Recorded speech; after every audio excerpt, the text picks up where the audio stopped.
আসসালামু আলাইকুম। এটিএন বাংলা সংবাদে সবাইকে স্বাগত জানাচ্ছি সীমা খান। শুরুতেই বিআরবি কেবলস সংবাদ শিরোনাম। আবুধাবিতে টি-20 বিশ্বকাপে বাংলাদেশে দেয়া 125 রানের টার্গেটে ব্যাট করছে ইংল্যান্ড।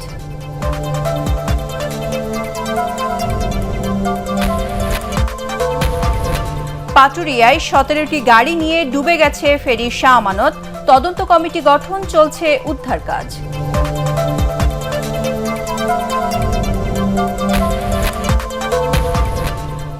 এসএসসি ও সমমানের পরীক্ষা শুরু 14 নভেম্বর। পরীক্ষার্থী 22,27,000।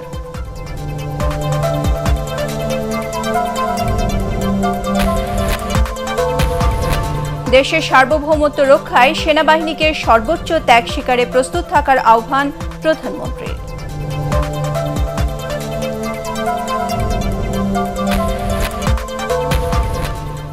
এবং সংবিধান মেনেই বাংলাদেশে আগামী জাতীয় নির্বাচন প্রতিদ্বন্দ্বিতাপূর্ণ হবে, আশা ব্রিটিশ হাইকমিশনারের।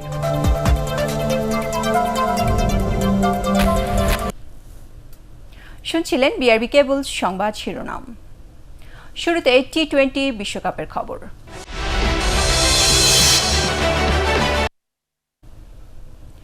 আবুধাবিতে টি-20 বিশ্বকাপের সুপার 12-এ বাংলাদেশে দেয়া 125 রানের টার্গেটে ব্যাট করছে ইংল্যান্ড। পঞ্চম ওভারে টাইগারদের প্রথম সাফল্য এনে দেন স্পিনার নাসুম আহমেদ। শেষ খবর পাওয়া পর্যন্ত ইংলিশদের সংগ্রহ 2 উইকেটে 122 রান। এর আগে টস জিতে ব্যাট করতে নেমে দলের 14 রানে 2 ওপেনারকে হারিয়ে চাপে পড়ে বাংলাদেশ। মিডল অর্ডারের ব্যর্থতায় সেই চাপ আর সামলে উঠতে পারেনি মাহমুদুল্লাহ রিয়াদের দল। মুশফিকুর রহিম সর্বোচ্চ 29 রান করলেও একমাত্র নাসুমই টি-20 সুলভ ব্যাটিং করেন। 2 ছক্কা আর 1 বাউন্ডারিতে 9 বলে 19 রানে অপরাজিত থাকেন তিনি। শেষ পর্যন্ত 9 উইকেটে 124 রান করে Bangladesh. Then Mamadullah decided he was going to try and take it to England. আগামী 14 নভেম্বর শুরু হবে এসএসসি ও সমমানের পরীক্ষা। এবার পরীক্ষার্থী 22,27,000। শিক্ষার্থী বেড়েছে 1,79,000। শিক্ষামন্ত্রী ডাক্তার দীপু মনি জানান, এবারও প্রশ্ন ফাঁস ঠেকাতে গোয়েন্দা নজরদারি বাড়ানো হয়েছে। কোচিং সেন্টার বন্ধ থাকবে 8 থেকে 25 নভেম্বর পর্যন্ত। পরীক্ষার আগেই শিক্ষার্থীদের দেয়া হবে টিকা। মাহবুব কবির চপলের রিপোর্ট। করোনা মহামারী শুরুর পর প্রথমবার কোনো পাবলিক পরীক্ষার আয়োজন করতে যাচ্ছে শিক্ষা মন্ত্রণালয়। 14 নভেম্বর শুরু হতে যাচ্ছে এসএসসি ও সমমানের পরীক্ষা। এবার পরীক্ষার্থী 22,27,000, যা গতবারের চেয়ে 1,79,000 বেশি। বিভাগ ভিত্তিক 3 বিষয়ে পরীক্ষা হবে। তবে তার আগেই শিক্ষার্থীদের টিকা দেয়া সহ করোনার সংক্রমণ ঠেকাতে বেশ কিছু পদক্ষেপ নেয়ার কথা জানালেন শিক্ষামন্ত্রী। পরীক্ষার্থীদের মধ্যকার সামাজিক দূরত্ব বজায় রাখতে এবছর বিজ্ঞান বিভাগ, মানবিক বিভাগ, ব্যবসায় শিক্ষা বিভাগের পরীক্ষার্থীদের একই সময়ে পরীক্ষা গ্রহণ না করে ভিন্ন ভিন্ন সময়ে পরীক্ষা গ্রহণ করা হবে। পরীক্ষা শুরুর কমপক্ষে 30 মিনিট পূর্বে পরীক্ষার্থীদেরকে অবশ্যই পরীক্ষার হলে প্রবেশ করতে হবে। অভিভাবকদের যদি না আসা যায় তাহলেই ভালো, যদি আসতেই হয় যেন একজনের বেশি না আসেন এবং তারাও যেন কেন্দ্রের বাইরে ভিড় না করেন। পরীক্ষার্থীরা এবং অন্য 12+ যারা আছেন সবাই পেয়ে যাবেন। শিক্ষামন্ত্রী জানান, প্রশ্ন ফাঁস ঠেকাতে সব ধরনের ব্যবস্থা নেওয়া হয়েছে। কোচিং সেন্টার বন্ধ থাকবে 8 থেকে 25 নভেম্বর পর্যন্ত। আগামী 8 নভেম্বর থেকে 25 নভেম্বর 2021 পর্যন্ত দেশের সকল ধরনের কোচিং সেন্টার বন্ধ থাকবে। প্রশ্ন ফাঁসের চেষ্টার সঙ্গে যদি কেউ জড়িত থাকে তাদেরকে ধরার ব্যাপারে আমাদের সমস্ত গোয়েন্দা সংস্থাগুলো তীক্ষ্ণ নজরদারি এখন থেকেই শুরু করেছে। সব বিষয়ে পরীক্ষা না হওয়ায় ফর্ম পূরণের কিছু টাকা শিক্ষার্থীদের ফেরত দেওয়া হবে বলেও জানান শিক্ষামন্ত্রী। সকল বিষয়ে পরীক্ষা না হবার কারণে পরীক্ষার ব্যয় কমে যাওয়ায় পরীক্ষার্থীদের ফর্ম পূরণে আদায়কৃত অর্থের অব্যয়িত অংশ গতবারের মতোই ফেরত দেওয়া হবে। সূচি অনুযায়ী 2022 সালের ফেব্রুয়ারিতে পরবর্তী এসএসসি পরীক্ষা হওয়ার কথা থাকলেও তা পিছিয়ে দেওয়া হয়েছে বলেও জানান শিক্ষামন্ত্রী। ফেব্রুয়ারি মাসের 1 তারিখে নিশ্চয়ই পরীক্ষা আবার নেওয়া সম্ভব হবে না। মাহবুব কবির চপল, এটিএন বাংলা, ঢাকা। দেশের সার্বভৌমত্ব রক্ষা সহ জাতীয় যে কোনো প্রয়োজনে সেনাবাহিনীকে সর্বোচ্চ ত্যাগ স্বীকারে প্রস্তুত থাকার আহ্বান জানিয়েছেন প্রধানমন্ত্রী শেখ হাসিনা। চট্টগ্রাম সেনানিবাসে বিভিন্ন রেজিমেন্ট ও কোরের 10টি ইউনিটকে ন্যাশনাল স্ট্যান্ডার্ড প্রদান অনুষ্ঠানে তিনি এ আহ্বান জানান। অতীতের যে কোনো সময়ের চেয়ে সশস্ত্র বাহিনী এখন আরও শক্তিশালী ও আধুনিক বলেও দাবি করেন তিনি। আপেল মাহমুদের রিপোর্ট। বাহিনী প্রধানের নিকট থেকে কর্মদক্ষতার স্বীকৃতি হিসেবে জাতীয় পতাকা বা ন্যাশনাল স্ট্যান্ডার্ড অর্জন করেছে সেনাবাহিনীর 10টি ইউনিট। প্রধানমন্ত্রীর পক্ষে 1 ও 2 signal battalion, army aviation group, 4, 12 ও 20 field, 5 air defence regiment artillery, 5 ও 7 রিভারাইন ইঞ্জিনিয়ার ব্যাটালিয়ন ও এনসিও একাডেমিকে পতাকা তুলে দেন সেনাবাহিনী প্রধান জেনারেল SM শফিউদ্দিন আহমেদ। চট্টগ্রাম সেনানিবাসে পতাকা প্রদান অনুষ্ঠানে গণভবন থেকে ভার্চুয়ালি যুক্ত হন প্রধানমন্ত্রী শেখ হাসিনা। মুজিব রেজিমেন্ট আর্টিলারি ও রওশন আরা রেজিমেন্ট আর্টিলারিকেও দেওয়া হয় নতুন পতাকা। পতাকার মর্যাদা রক্ষার আহ্বান জানিয়ে প্রধানমন্ত্রী বলেন, সেনাবাহিনীর সকল রেজিমেন্টের উন্নয়ন ও আধুনিক রণকৌশল নিশ্চিতে কাজ করছে সরকার। এই পতাকার মর্যাদা সমুন্নত রাখার দায়িত্ব আপনাদের। আমাদের সশস্ত্র বাহিনী গত 13 বছরে এখন যথেষ্ট শক্তিশালী এবং অগ্রসর হয়েছে। আর বিশেষ করে জঙ্গিবাদ, সন্ত্রাস দমনে, প্রাকৃতিক দুর্যোগে জনগণের পাশে দাঁড়াতে এবং এই করোনা ভাইরাস মোকাবেলায় বিশেষ অবদান রেখে যাচ্ছেন। এ সময় সেনা সদস্যদের দায়িত্ব ও পেশাদারিত্বের কথাও স্মরণ করে দেন তিনি। বিশ্বশান্তি প্রতিষ্ঠা এবং বিভিন্ন বৈদেশিক মিশনে বাংলাদেশ সেনাবাহিনীর সদস্যরা তাদের আত্মত্যাগ, কর্তব্যনিষ্ঠা, পেশাদারিত্বের মাধ্যমে বাংলাদেশের জন্য বয়ে এনেছে সম্মান, মর্যাদা, যা বহির্বিশ্বে বাংলাদেশের ভাবমূর্তিকে উজ্জ্বল করেছে। আর বিশ্বাস করি বাংলাদেশের সার্বভৌমত্ব রক্ষা সহ জাতীয় যে কোনো প্রয়োজনে বাংলাদেশ সেনাবাহিনী সর্বোচ্চ ত্যাগ স্বীকারে সদা প্রস্তুত থাকবে। সব ধরনের প্রতিকূলতা মোকাবেলা করে দেশকে এগিয়ে নেওয়ার প্রত্যয় ব্যক্ত করেন প্রধানমন্ত্রী শেখ হাসিনা। আপেল মাহমুদ, ATN বাংলা, ঢাকা। দেশপ্রেম ও নিষ্ঠার সাথে দায়িত্ব পালন করতে সেনা সদস্যরা বদ্ধপরিকর বলে জানিয়েছেন সেনাবাহিনী প্রধান জেনারেল SM শফিউদ্দিন আহমেদ। চট্টগ্রাম সেনানিবাসে আর্টিলারি সেন্টার অ্যান্ড স্কুলে 10টি ইউনিটকে ন্যাশনাল স্ট্যান্ডার্ড প্রদান অনুষ্ঠানে তিনি একথা জানান। একবিংশ শতাব্দীর চ্যালেঞ্জ মোকাবেলায় সেনাবাহিনীর সক্ষমতা বেড়েছে বলেও মন্তব্য করেন জেনারেল SM শফিউদ্দিন আহমেদ। মহান স্বাধীনতার চেতনা উদ্বুদ্ধ হয়ে বাংলাদেশ সেনাবাহিনীর প্রতিটি সদস্য দেশপ্রেম, নিষ্ঠা এবং সততার সাথে অর্পিত যে কোনো দায়িত্ব পালনে বদ্ধপরিকর থাকবে। মানিকগঞ্জের পাটুরিয়া ঘাটে ফেরি ডুবির ঘটনা তদন্তে 4 সদস্যের কমিটি গঠন করেছে জেলা প্রশাসন।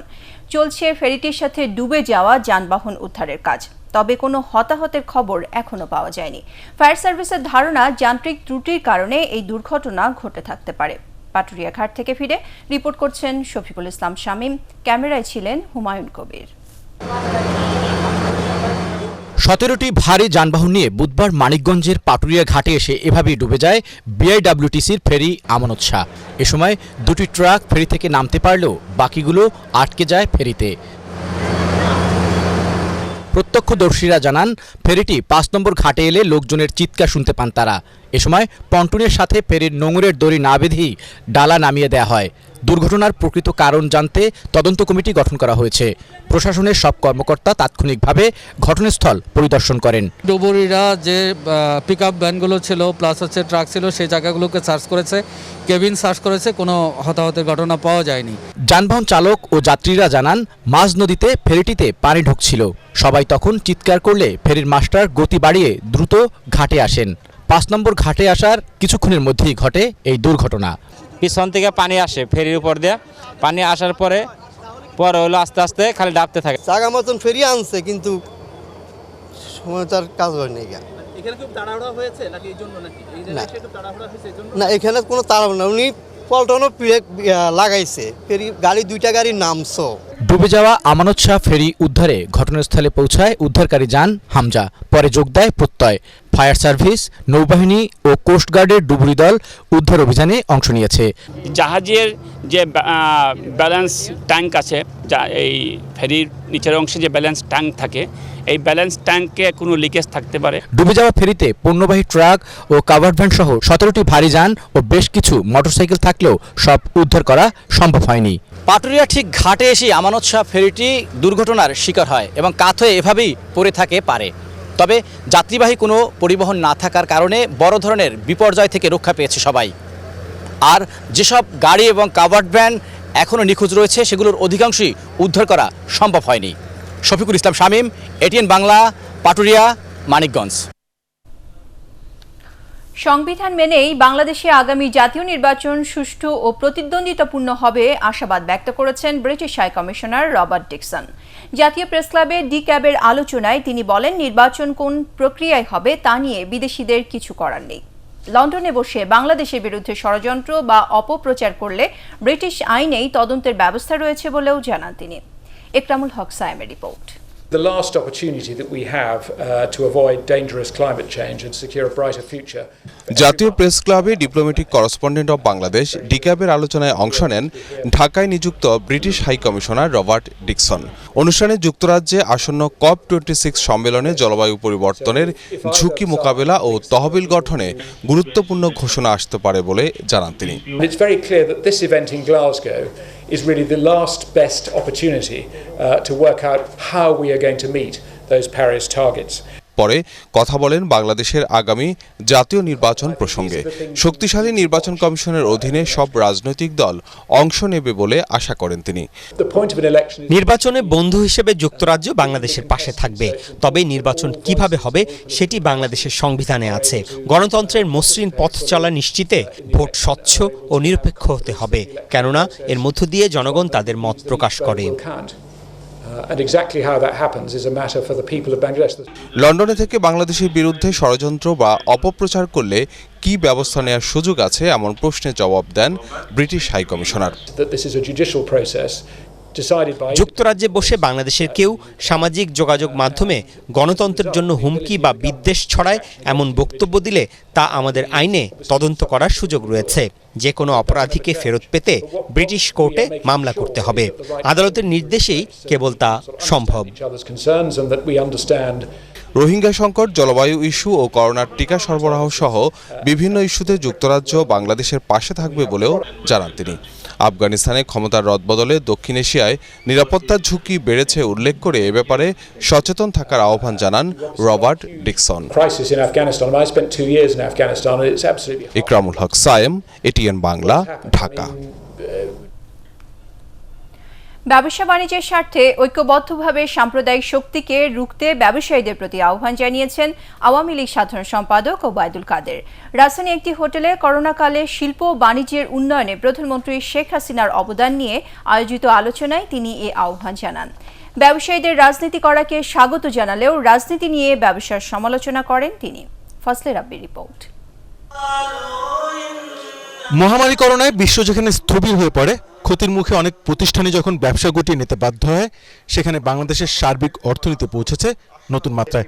রাজধানীর একটি হোটেলে করোনাকালে শিল্প ও বাণিজ্যের উন্নয়ন নিয়ে আয়োজিত আলোচনায় বক্তারা বলেন, প্রধানমন্ত্রী শেখ হাসিনার দূরদর্শী সিদ্ধান্তের কারণে করোনাকালে ব্যবসা বাণিজ্য কোনো ধরনের স্থবিরতার মুখোমুখি হয়নি বাংলাদেশ, বরং অর্থনীতি পেয়েছে নতুন গতি।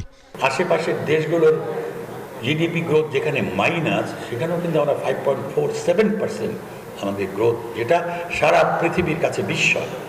এমন সম্ভব হয়েছে যে পাকিস্তান আমাদের সাথে থেকে চলে গেল, তারাও বলে যে অন্য অর্থনীতির চেয়ে বাংলাদেশের অর্থনীতি ফলো করাটাই ভালো। তবে নানামাত্রিক ষড়যন্ত্রের কারণে ব্যবসার অগ্রগতি যেন থেমে না যায়, সেজন্য ঐক্যবদ্ধভাবে সাম্প্রদায়িক শক্তি ও তাদের পৃষ্ঠপোষকদের রুখতে ব্যবসায়ীদের প্রতি আহ্বান জানান আওয়ামী লীগ সাধারণ সম্পাদক ওবায়দুল কাদের। সাম্প্রদায়িক অপশক্তির নির্ভরযোগ্য ঠিকানা হচ্ছে বিএনপি। আসন্ন নির্বাচনকে সামনে রেখে আন্দোলনে ব্যর্থ, নির্বাচনে ব্যর্থ হয়ে এরা আজকে দেশে অশান্তি, বিশৃঙ্খলা সৃষ্টি পায় তারা করছে। ব্যবসা বাণিজ্য যদি করতে চান, এই সাম্প্রদায়িক অপশক্তিকে রুখতে হবে। আপনাদেরও ঐক্যবদ্ধ হতে হবে। সড়ক পরিবহন ও সেতু মন্ত্রী জানান, আসছে বছর 4টি মেগা প্রকল্পের উদ্বোধনের মধ্য দিয়ে সড়ক যোগাযোগে নতুন উচ্চতায় পৌঁছাবে বাংলাদেশ, যার সবচেয়ে বেশি সুবিধা ভোগ করবেন ব্যবসায়ীরাই। ফজলুর রাব্বি, এটিএন বাংলা, ঢাকা। আগামী জাতীয় নির্বাচনের মাঠ খালি করতেই পরিকল্পিতভাবে সাম্প্রদায়িক সংঘাত সৃষ্টি করে বিএনপি নেতাকর্মীদের মামলা ও গ্রেপ্তার করা হচ্ছে বলে অভিযোগ করেছেন দলটির মহাসচিব মির্জা ফখরুল ইসলাম আলমগীর। নয়াপল্টনে বিএনপির কেন্দ্রীয় কার্যালয়ে সংবাদ সম্মেলনে তিনি এ অভিযোগ করেন। তার ভাষায়, বিএনপি নির্মূলের মাধ্যমে ক্ষমতা চিরস্থায়ী করতে চায় সরকার। মির্জা ফখরুল বলেন, কুমিল্লা সহ দেশের বিভিন্ন স্থানে দুর্গাপূজার সময় সংঘাত সৃষ্টি করে 60টির মতো মামলায় 15,000 মানুষকে আসামি করা হয়েছে। 2018-তে দেখেছেন আপনারা যে নির্বাচনের 7-8-10 দিন আগে থেকে তারা এমনভাবে মিথ্যা মামলা, গায়েবী মামলা দেওয়া শুরু করলো, হাজার হাজার গায়েবী মামলা প্রত্যেকটি কনস্টিটিউন্সিতে। সকল নেতাগুলোকে গ্রেফতার করে মাঠ একদম খালি করে ফেলা হলো এবং আগের দিন রাতে ভোট করে নিয়ে যাওয়া হলো। এবার তারা তালিকা তৈরি করেছে সরকারের হোম মিনিস্ট্রি থেকে যে মামলাগুলো দ্রুত নিষ্পত্তি করতে হবে এবং নেতাদেরকে এই ইলেকশন যেন করতে না পারে তার ব্যবস্থা করতে হবে। এবার আমরা নির্বাচন নিয়ে চিন্তাই করছি না। আমরা এই সরকারের পতন, এই সরকার যেতে হবে, নিরপেক্ষ একটা সরকারের অধীনে নির্বাচন হতে হবে। মন্দিরে যারা পবিত্র কোরআন শরীফ রাখে তারাই মন্দির ভাঙে বলে মন্তব্য করেছেন স্থানীয় সরকার মন্ত্রী তাজুল ইসলাম। রাজধানীর একটি হোটেলে ডেল্টা প্ল্যান বাস্তবায়ন ও জলবায়ুর প্রভাব নিয়ে আলোচনায় তিনি এ মন্তব্য করেন। ডেল্টা প্ল্যান বাস্তবায়নে নানা ধরনের পরিকল্পনা নেওয়া হচ্ছে বলেও জানান তিনি। দেশের উন্নয়ন বাধাগ্রস্ত করতে একটি চক্র নানা ধরনের ষড়যন্ত্র করছে বলেও অভিযোগ করেন স্থানীয় সরকার মন্ত্রী।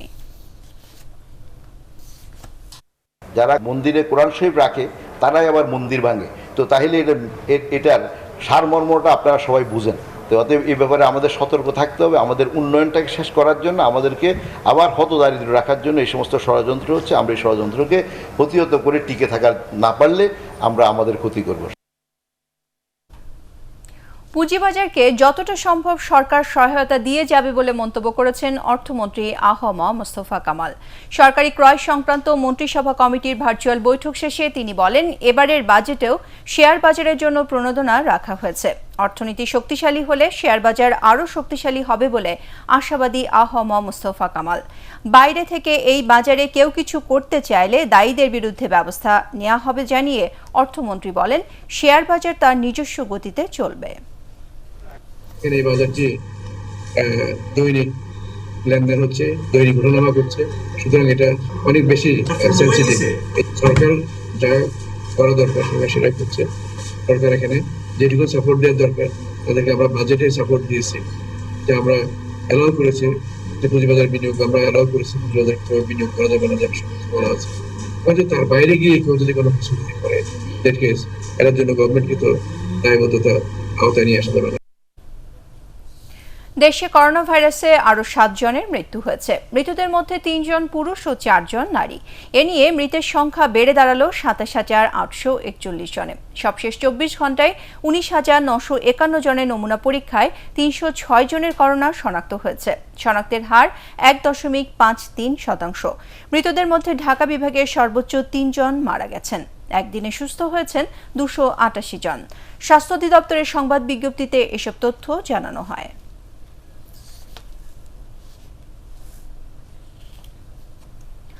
ঢাকা শিশু হাসপাতালে করোনার নমুনা পরীক্ষা নিয়ে দুর্নীতির অভিযোগ প্রমাণিত হওয়ায় রোগতত্ত্ববিদ কিঙ্কর ঘোষ ও জুনিয়র কর্মকর্তা আতিকুল ইসলাম রাজুকে বরখাস্ত করা হয়েছে। এটিএন বাংলায় তাদের দুর্নীতির খবর প্রচার করার পর অনিয়মের সত্যতা পাওয়ায় কর্তৃপক্ষ এ ব্যবস্থা নেয়।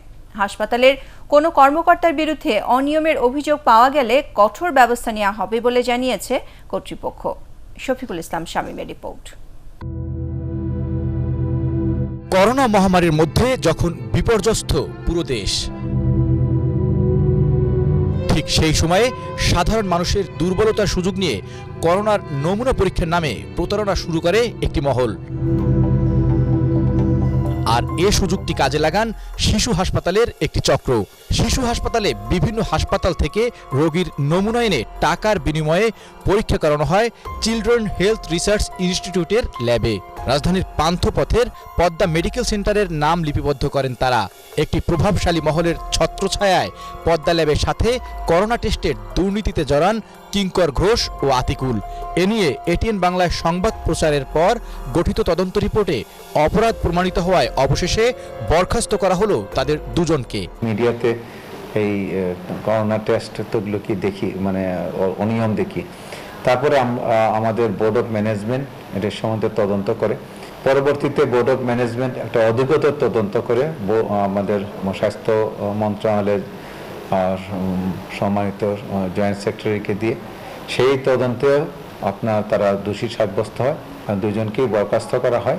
ভবিষ্যতে যাতে এ ধরনের সিন্ডিকেট বাণিজ্য করে কেউ হাসপাতালের সুনাম নষ্ট করতে না পারে সে ব্যাপারে সতর্ক থাকার কথা জানালেন হাসপাতাল কর্তৃপক্ষ। মাননীয় প্রধানমন্ত্রীর যে নির্দেশনা ছিল দুর্নীতিমুক্ত প্রশাসন গড়ে তোলা, সেই লক্ষ্যেই কিন্তু আমরা কাজ করছিলাম। যদি কেউ কোনো অন্যায় করে তাকে সেভাবেই পানিশমেন্ট পেতে হবে। সেবার নামে করোনাকালে স্বাস্থ্য খাতে একের পর এক দুর্নীতির খবরে নড়েচড়ে বসে আইনশৃঙ্খলা বাহিনীর সদস্যরা। একের পর এক ধরা পড়ে প্রতারকরা। সরকারের কঠোর অবস্থানের কারণে অল্প সময়ে অপরাধীদের আইনের কাঠগড়ায় আনা সম্ভব হয়। শফিকুল ইসলাম শামীম, এটিএন বাংলা, ঢাকা। দ্বিতীয়বারের মতো পেছল রাজধানীর রেন্ট্রি হোটেলে 2 শিক্ষার্থীকে ধর্ষণের ঘটনায় আপন জুয়েলার্সের মালিকের ছেলে শাফাত আহমেদ সহ 5 জনের বিরুদ্ধে করা মামলার রায়। ঢাকা নারী ও শিশু নির্যাতন দমন ট্রাইব্যুনাল 7-এর বিচারক মোসাম্মদ কামরুন নাহারের আদালতে এ রায় ঘোষণার কথা ছিল। আদালতের কর্মকর্তারা জানিয়েছেন, সিনিয়র আইনজীবী আব্দুল বাসেত মজুমদারের মৃত্যুতে আদালতের কার্যক্রম বন্ধ থাকায় আজ রায় ঘোষণা হয়নি। এ মামলায় শাফাত আহমেদ ছাড়াও তার বন্ধু সাদমান সাকিব, দেহরক্ষী রহমত আলী, গাড়ি চালক বিল্লাল হোসেন ও নাইম আশরাফ আসামি রয়েছেন। ফেসবুকে উস্কানিমূলক পোস্ট দিয়ে সাম্প্রদায়িক সম্প্রীতি নষ্ট ও জনমনে বিভ্রান্তি সৃষ্টির অভিযোগে একজনকে বনানী থেকে গ্রেপ্তার করেছে র্যাব। তার নাম আশিস মল্লিক। রাজধানী কারওয়ান বাজারে র্যাবের মিডিয়া সেন্টারের ব্রিফিংয়ে এসব তথ্য জানান র্যাব 1-এর পরিচালক আব্দুল্লাহ আল মোমেন। শারমিন রিহার রিপোর্ট। শারদীয় দুর্গোৎসব শেষ হবার পরদিন 16 অক্টোবর ফেসবুক পেজ খোলেন আশিক মল্লিক। ওই পেজে একের পর এক ধর্মীয় উস্কানিমূলক পোস্ট দেন তিনি। অল্প সময়ের মধ্যেই পেজে সদস্য ও ফলোয়ার সংখ্যা কয়েক হাজার হয়ে যায়। সংবাদ সম্মেলনে র্যাব জানায়, আশিস ফেসবুকে মিথ্যা ও বিভ্রান্তিমূলক পোস্ট দিয়ে বাংলাদেশকে সাম্প্রদায়িক রাষ্ট্র প্রমাণের ষড়যন্ত্রে লিপ্ত ছিল। আমরা আশিস মল্লিকের যে ফেসবুক পেজ পেয়েছি সেখানে সে নিজেই ওই পেজটি ওপেন করেছে এবং নিজে অ্যাডমিন সহ সে আরও কয়েকজনকে অ্যাডমিন হিসাবে নিয়োগ দিয়েছে এবং এর মাধ্যমে সে নিজেই এই গ্রুপটি পরিচালনা করছিল বলে আমরা প্রাথমিকভাবে জানতে পেরেছি। আশিস মল্লিকের সাথে যারা আছে তাদের কাউকে এখন পর্যন্ত গ্রেফতার করতে পারেনি এবং যেহেতু সে একটি সংখ্যালঘু সম্প্রদায়ের অন্তর্গত এবং তার ফেসবুক পেজে আমরা যেটা দেখতে পেরেছি যে তার অনুসারীরা মোটামুটি সবাই একই গোষ্ঠীর অন্তর্গত। আশিসের এসব কর্মকাণ্ডের পেছনে কোনো রাজনৈতিক সংশ্লিষ্টতা এখনো পাওয়া যায়নি। তবে এই ঘটনায় অন্য কেউ জড়িত রয়েছে কিনা তা খতিয়ে দেখছে র্যাব। রাজনৈতিক কোনো সংশ্লিষ্টতা আমরা এখন পর্যন্ত পাইনি। এই ধরনের যে কোনো ঘটনা যারা উস্কে দিচ্ছে অথবা দেশের সাম্প্রদায়িক সম্প্রীতি নষ্ট করার চেষ্টায় অপচেষ্টায় লিপ্ত তাদেরকে আমরা ধরার জন্য আমরা সর্বোচ্চ চেষ্টা করে যাচ্ছি। র্যাবের সাইবার মনিটরিং টিম প্রতিনিয়ত সামাজিক যোগাযোগ মাধ্যমে নজর রাখছে জানিয়ে র্যাবের কর্মকর্তা বলেন, এ ধরনের অপতৎপরতার সাথে জড়িতদের দ্রুতই আইনের আওতায় আনা হবে। শারমিন রিহা, এটিএন বাংলা, ঢাকা। ডিবি পরিচয়ে ডাকাতির প্রস্তুতিকালে 9 জনকে গ্রেপ্তার করেছে পুলিশ। ডিএমপি মিডিয়া সেন্টারে ডিবির যুগ্ম কমিশনার হারুনা রশিদ এ তথ্য জানান। তিনি বলেন, আটককৃতরা বিভিন্ন ব্যাংক ও এটিএম বুথের কাছ থেকে আগে থেকে ওত পেতে থেকে কারা টাকা তুলছে, তারপর ওই ব্যক্তিকে অনুসরণ করে গাড়িতে তুলে নিয়ে টাকা ও মোবাইল ফোন সহ সবকিছু ছিনিয়ে নেওয়া হতো। এই ডাকাতরা নিজেদের পুলিশ বা ডিবির লোক হিসেবেও পরিচয় দিয়ে থাকে। তাদের কাছ থেকে পুলিশি সরঞ্জাম, 2টি গাড়ি এবং 5000 পিস ইয়াবা উদ্ধার করা হয়। বিশেষ করে মতিঝিল এলাকা বা যে এলাকাগুলিতে ট্রানজ্যাকশন বেশি হয় ওই এলাকাগুলিতে এই ডাকাতগুলির সদস্যরা তারা গাড়িতে করে মাইক্রোবাসে করে যে সকল মানুষগুলি টাকা তুলতে যায় বা টাকা নিয়ে বাসায় যেতে চায় এইরকম লোকগুলি তারা টার্গেট করে প্রায়শই তাদেরকে তাদের গাড়ি তুলে নিয়ে টাকাটা নিয়ে তারা তাদেরকে বিভিন্ন জায়গায় ফেলে চলে যায়। চলে গেলেন বাংলাদেশ বার কাউন্সিলের সাবেক ভাইস চেয়ারম্যান ও সুপ্রিম কোর্ট আইনজীবী সমিতির সাবেক সভাপতি আব্দুল বাসেত মজুমদার। তার প্রতি সম্মান জানিয়ে সুপ্রিম কোর্ট সহ অধস্তন আদালতের কার্যক্রম বন্ধ রাখা হয়েছে। 3 দফা নামাজে জানাজা শেষে কুমিল্লায় বাসেত মজুমদারকে দাফন করা হয়। মনির হোসেন তপুর রিপোর্ট। প্রবীণ আইনজীবী আব্দুল বাসেত মজুমদার চিকিৎসাধীন অবস্থায় বুধবার সকালে মারা যান।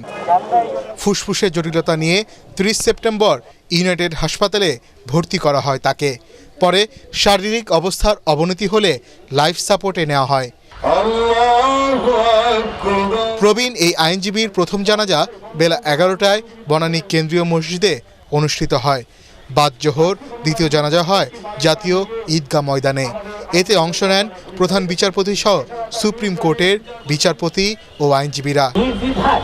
আইনজীবীদের দায়িত্ব এবং অভিভাবকত্ব তিনি নিজে নিয়ে নিতেন, এটাই তার সবচেয়ে বড় বৈশিষ্ট্য। ওনার এত প্রেশার ছিল, এত মামলা ছিল, ইউনিট মামলা হিয়ারিং করার সময় ছিল না, সুতরাং ওনার সিভিল মামলা প্রায় সব আমি করেছি হিয়ারিং। তিনি ছিলেন গরিবের আইনজীবী। তিনি তার ওকালতি জীবনে কোনো সময় তার অর্থ বিবেচ্য বিষয় ছিল না। আইনের দিলপালকে হারালাম। জানাজা শেষে হেলিকপ্টারে মরদেহ নিয়ে যাওয়া হয় গ্রামের বাড়ি কুমিল্লায়। সেখানে জানাজা শেষে তাকে পারিবারিক কবরস্থানে দাফন করা হয়। আমার বাবা সব কিছু অন টাইম করার জন্য সবসময় শ্রেষ্ঠ ছিলেন। আমার বাবা যদি কারোর সাথে কোনো কমিটমেন্ট থেকে থাকে যেটা ফুলফিল করা হয় নাই, সেটা প্লিজ আমাকে অথবা আমার মামা AKM ফয়েজ সিনিয়র অ্যাডভোকেট আমাদের একটু জানাবেন। বাসেত মজুমদার একাধিকবার বার কাউন্সিলের নেতৃত্ব দিয়েছেন। দায়িত্ব পালন করেছেন সুপ্রিম কোর্ট বারের সম্পাদক ও সভাপতি হিসেবে। দুস্থ আইনজীবীদের জন্য নিজের নামে ট্রাস্ট ফান্ড গঠন করেন তিনি। মনির হোসেন তপু, ATN বাংলা, ঢাকা। আগামী 14 নভেম্বর একাদশ জাতীয় সংসদের পঞ্চদশ অধিবেশন বসবে। রাষ্ট্রপতি আব্দুল হামিদ এই অধিবেশন আহ্বান করেছেন। তিনি সংবিধানের 72 অনুচ্ছেদের 1 দফায় প্রদত্ত ক্ষমতা বলে এই অধিবেশন আহ্বান করেছেন।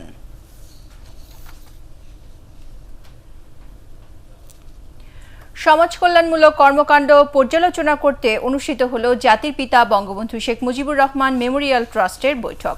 গণভবনে প্রধানমন্ত্রী শেখ হাসিনার সভাপতিত্বে এই বৈঠক অনুষ্ঠিত হয়। এতে বিভিন্ন প্রকল্প দ্রুত এগিয়ে নিতে সিদ্ধান্ত নেওয়ার পাশাপাশি বঙ্গবন্ধু স্মৃতি জাদুঘরের রক্ষণাবেক্ষণের বিষয়েও আলোচনা হয়।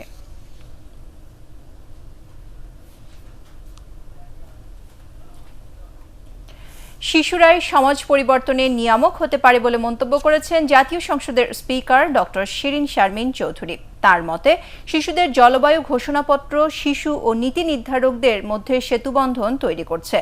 জাতীয় সংসদ ভবনের এলডি হলে ইউনিসেফ বাংলাদেশ আয়োজিত শিশুদের জলবায়ু ঘোষণাপত্র হস্তান্তর অনুষ্ঠানে তিনি এসব কথা বলেন। জলবায়ু পরিবর্তনের বিরূপ প্রভাব মোকাবেলায় বৈশ্বিকভাবে সম্মিলিত প্রয়াস প্রয়োজন বলে মনে করেন তিনি। পরিবেশ, বন ও জলবায়ু পরিবর্তন বিষয়ক মন্ত্রী মোহাম্মদ শাহাবুদ্দিন এতে আরও বক্তব্য রাখেন।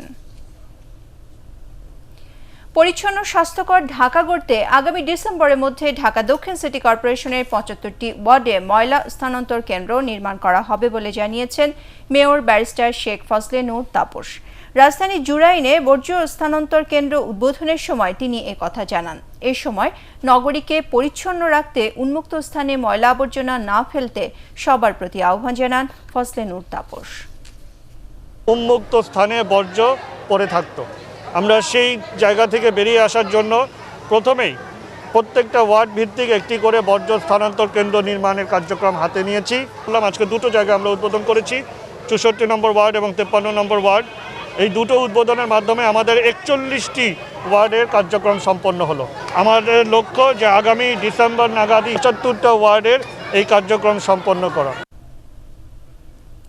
চলমান রাজনৈতিক সংকট থেকে উত্তরণে ওলামা মাশায়েখ ও রাজনীতিবিদদের নিয়ে জাতীয় ঐক্য গড়ে তোলার আহ্বান জানিয়েছেন ইসলামী আন্দোলন বাংলাদেশের আমির মুফতি সৈয়দ রেজাউল করিম।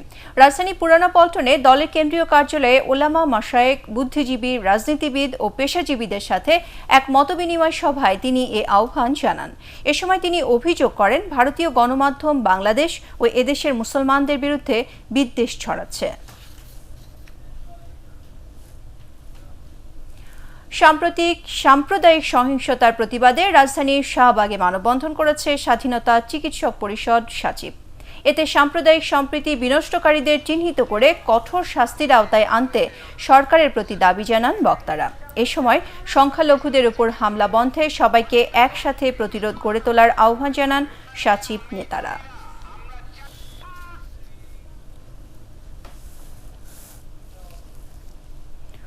বাংলাদেশের সাম্প্রদায়িক সহিংসতার প্রতিবাদ ও প্রকৃত দোষীদের দৃষ্টান্তমূলক শাস্তির দাবিতে নিউ ইয়র্কে বিক্ষোভ অব্যাহত রয়েছে। জ্যাকসন হাইটসে নিউ ইয়র্ক বাংলাদেশ হিন্দু কমিউনিটির ব্যানারে আয়োজিত বিক্ষোভ সমাবেশে প্রবাসী বাংলাদেশিরা অংশ নেন। এ সময় বিশেষ ট্রাইব্যুনাল গঠন করে হামলাকারীদের বিচারের দাবি জানানো হয়। দেশে সাম্প্রদায়িক সহিংসতা অবিলম্বে বন্ধ না হলে যুক্তরাষ্ট্র প্রবাসীদের আন্দোলন অব্যাহত রাখারও ঘোষণা দেন বক্তারা। দোষীদের দৃষ্টান্তমূলক শাস্তি বিশেষ ট্রাইব্যুনালে করতে হবে। হিন্দুদের জন্য বিশেষ কমিশন গঠন করতে হবে। বিশেষ আমরা মনে করি হিন্দু সুরক্ষা আইন গঠন করতে হবে। আমরা বাংলাদেশ সরকারের কাছে দাবি জানাই যথাযথ ব্যবস্থা নিতে। এবার আর নয়, আমরা জানি আমাদের এবার সুবিচার চাই। এবারে আল-আরাফ ইসলামী ব্যাংক অর্থ সংবাদ।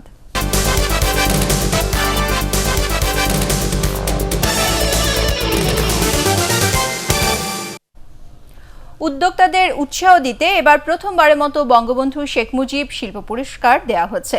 7 বিভাগে 23 প্রতিষ্ঠান এই পুরস্কার পাচ্ছে বলে জানিয়েছেন শিল্পমন্ত্রী নুরুল মজিদ মাহমুদ হুমায়ুন। কর্মসংস্থান ও নতুন শিল্পের প্রসারে ব্যবসায়ীদের এগিয়ে যেতে এই উদ্যোগ সহায়তা করবে বলেও জানান তিনি। শিল্প মন্ত্রণালয়ের সংবাদ সম্মেলনে জানানো হয়, আগামীকাল রাজধানী ওসমানী স্মৃতি মিলনায়তনে আনুষ্ঠানিকভাবে বঙ্গবন্ধু শেখ মুজিব শিল্প পুরস্কার 2020 প্রদান করা হবে।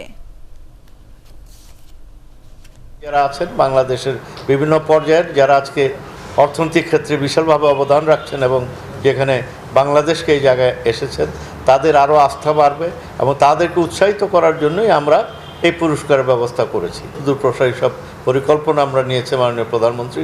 সেগুলির জন্য আমাদেরকে বিশেষ করে শিল্প মন্ত্রণালয় নিরলসভাবে তার প্রত্যেকটি দপ্তর এবং সংস্থা নিরলসভাবে কাজ করে যেতে হবে। এবারে আন্তর্জাতিক সংবাদ।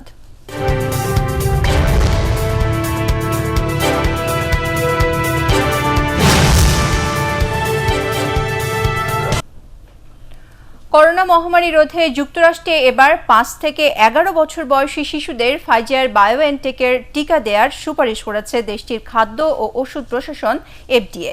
এই বয়সীদের জন্য ফাইজার বায়োএনটেকের টিকা নিরাপদ ও কার্যকর বলে গত সেপ্টেম্বরে জানিয়েছিলেন FDA-র বিশেষজ্ঞরা। তবে শিশুদের টিকা প্রয়োগে দেশটির রোগ নিয়ন্ত্রণ ও গবেষণা বিষয়ক প্রধান সংস্থা CDCর চূড়ান্ত অনুমোদন প্রয়োজন।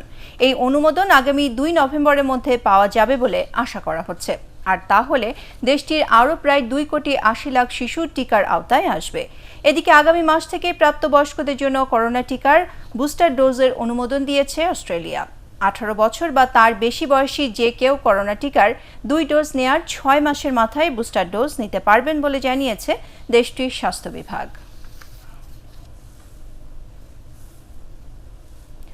চিকিৎসকের পরামর্শ অনুযায়ী বিশ্রামের জন্য গ্লাসগোর এবারের জলবায়ু পরিবর্তন সম্মেলনে যোগ দেবেন না রানী দ্বিতীয় এলিজাবেথ। বাকিংহাম প্যালেস থেকে এ তথ্য জানানো হয়েছে। তবে রাজপরিবারের অন্যান্য সদস্যরা এই সম্মেলনে যোগ দেবেন। 95 বছর বয়সী রানী দ্বিতীয় এলিজাবেথের উত্তর আয়ারল্যান্ড সফর বাতিলের পরে হাসপাতালে স্বাস্থ্য পরীক্ষা করা হয়। এর আগে মঙ্গলবার তিনি উইন্ডসর ক্যাসেল থেকে ভার্চুয়ালি রাষ্ট্রদূতদের সাথে কথা বলেন। সম্মেলনের রেকর্ড ভিডিও বার্তা দেবেন রানী।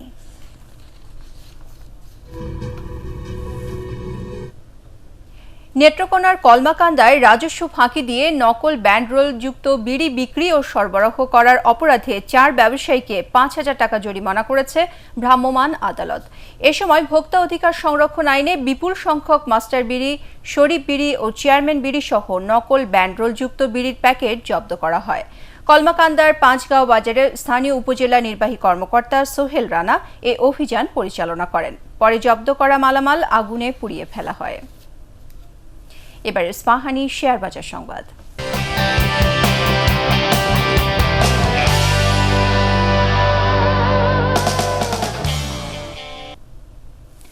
ঢাকা স্টক এক্সচেঞ্জে আজ সূচক ও লেনদেন বেড়েছে। প্রধান মূল্য সূচক DSEX 6 পয়েন্ট বেড়ে 7011 পয়েন্টে অবস্থান করছে।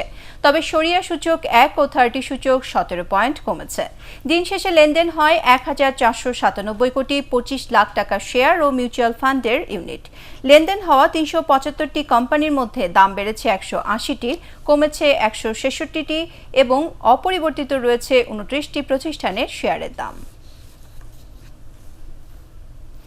এখন পার্টেক্স খেলার খবর।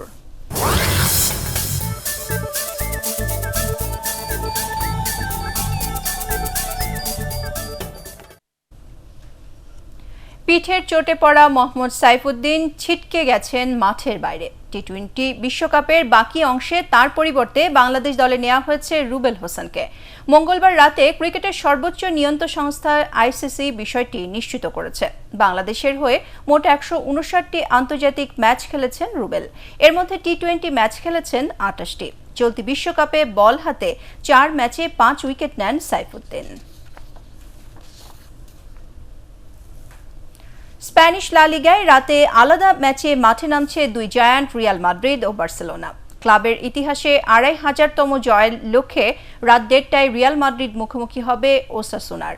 সব প্রতিযোগিতা মিলিয়ে এ পর্যন্ত 4223টি ম্যাচ খেলে রিয়াল জিতেছে 2499 ম্যাচে। 808টি ম্যাচ ড্র হয়েছে আর হেরেছে 916টি ম্যাচে। এর আগে রাত 11টায় বার্সেলোনা লড়বে রায়ো ভায়োকানোর বিপক্ষে। মৌসুমের প্রথম এল ক্লাসিকোতে হেরে এমনিতেই ব্যাকফুটে আছে বার্সা। কোচ রোনাল্ড কোম্যানের গদি এখন টালমাটাল। এই অবস্থায় পরাজয়ের বৃত্ত থেকে বের হয়ে আসতে বার্সেলোনা যে চেষ্টার কোনো কমতি রাখবে না তা বলাই যায়। লিডস ইউনাইটেডকে 2-0 গোলে হারিয়ে ইংলিশ কারাবাও কাপের কোয়ার্টার ফাইনালে উঠেছে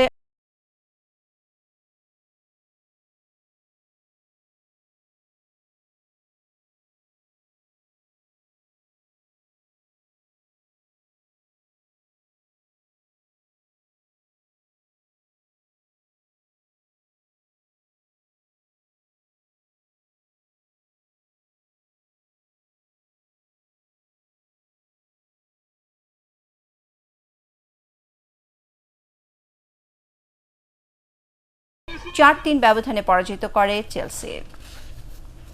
শেষ করব সংবাদ, তার আগে বিআরবি কেবল শিরোনামগুলো আরও একবার।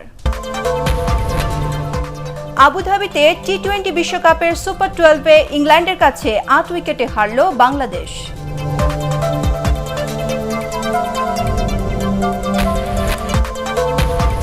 পাটুরিয়ায় 17টি গাড়ি নিয়ে ডুবে গেছে ফেরি শাহ আমানত। তদন্ত কমিটি গঠন, চলছে উদ্ধার কাজ।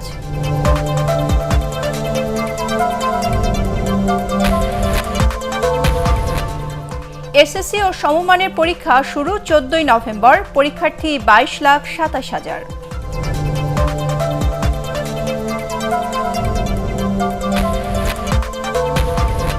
দেশের সার্বভৌমত্ব রক্ষায় সেনাবাহিনীকে সর্বোচ্চ ত্যাগ স্বীকারে প্রস্তুত থাকার আহ্বান প্রধানমন্ত্রীর।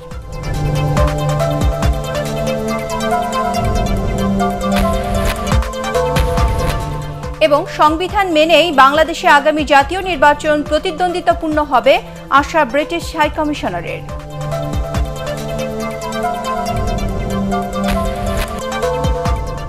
পরবর্তী সংবাদ দেখার আমন্ত্রণ জানিয়ে এখনকার মতো শেষ করছি। করোনা ভাইরাস থেকে নিজেকে সুরক্ষিত রাখতে মাস্ক পরুন, বারবার হাত পরিষ্কার করুন। এটিএন বাংলা সংবাদ ইউটিউবে দেখতে ব্রাউজ করুন youtube/ATN বাংলা নিউজ। ধন্যবাদ সবাইকে।